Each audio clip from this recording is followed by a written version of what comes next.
This is the 1x3x4 cuboid designed by Ryan Puzzle.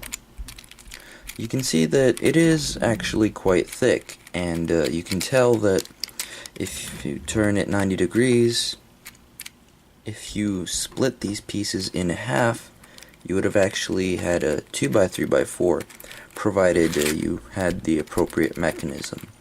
I don't think just splitting these pieces would work to actually create a 2x3x4, but I could be wrong. I know there is a split 1x3x4 available on Thingiverse. Anyway, the reason I wanted to print this is not because it's going to be like a great challenge or anything like that. I have solved this. No, it is not trivial, and no, it is not difficult. So it's kind of somewhere in the realm of the slice pentagon, maybe slightly easier. But I was honestly surprised. Like, there are a few things that can actually catch you up. Anyway, so the reason why I wanted to print this is just to experiment with this mechanism. Now, you can see here that this piece is not connected to this one. It's only connected to this one, see? But yet, this turn still works fine if you align everything. The mechanism was a little bit difficult to sand, so sometimes the puzzle can be a bit tight on these 3-piece moves. This one works a bit better. These 4-piece moves work pretty well though. And overall, despite the tightness of moving these 3 pieces, the overall puzzle is actually kind of loose. There is a screw in there. I actually got kind of lucky, because I just scaled this to some random size and hoped for the best. And I got very lucky in that an M5 screw just fit the puzzle, so that's the screw that's in there right now. I want to keep venturing into these floppy cuboids eventually, to see how hard they get as you increase the amount of pieces that you have to move around. I was curious about how it would solve, because if you think about it, it's kind of the same concept as a 3x3x4 and a 3x3x2's relationship, where the 3x3x4 is just solving two 3x3x2's. This has the same relationship with the 1x2x3. You can see there's a 1x2x3 here in the center, and then if you ignore the center, these layers here are actually another 1x2x3. So when I solved it, I solved this inner one first and then the outer one, and the two 1x2x3s actually interact in a very interesting way, like to the extent that it is not trivial to solve the second one. To get a glimpse of that, let's scramble it.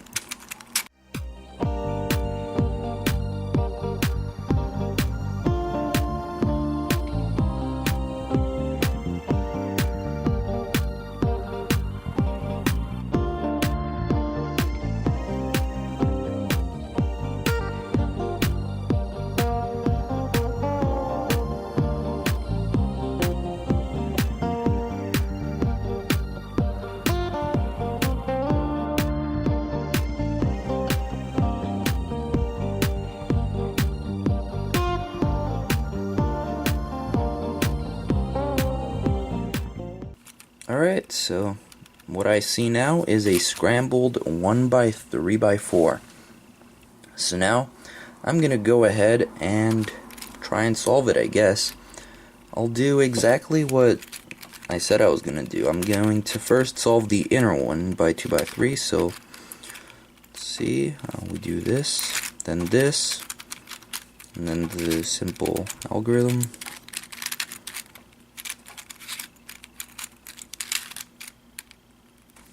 Come on, turn.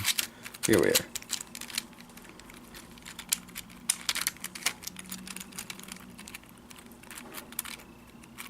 Alright, so the inner 1x2x3 is solved. You can see that. So let's try and solve the outer one now. Okay, so when I turn this, you can see that it appears a bunch of pieces are switched. So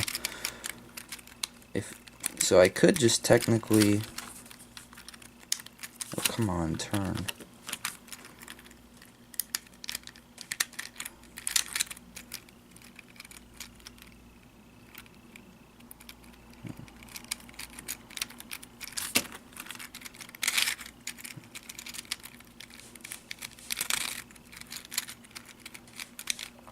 So I could technically just do this, but you can see that now that I've done that, the inner puzzle is actually scrambled. You can see that this center layer has been twisted 180 degrees. And like, sure, it's a trivial fix on that puzzle. You just turn the center layer, but then you've messed up these. So it's like, well, what do you do now? I'm going to try doing what I did last time when I solved this, although I'm not sure if it's going to help much.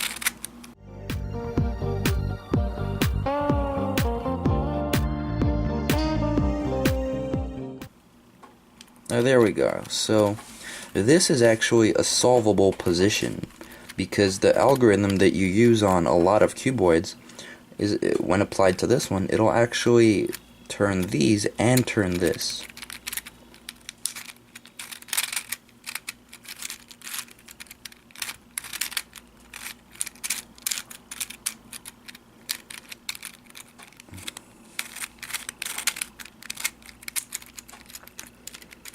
And here we are, except somehow, oh, yeah, I didn't, oh, yeah, this isn't actually a problem though, I think.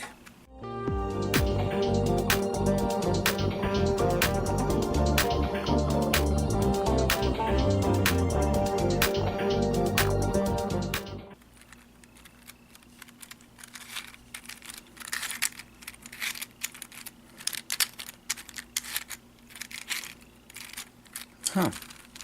That was a weird way to use that algorithm, but you can see that the puzzle is now solved. So overall, I actually am very pleased with it, because, I mean, it's not trivial. It's like, you don't look at a 1x3x4 and think, I'm gonna need to do thinking to solve this. But as it turns out, it does. Now, it doesn't turn the best, but honestly, I'm willing to forgive that because it's such a small puzzle. There's very few pieces, so it's manageable.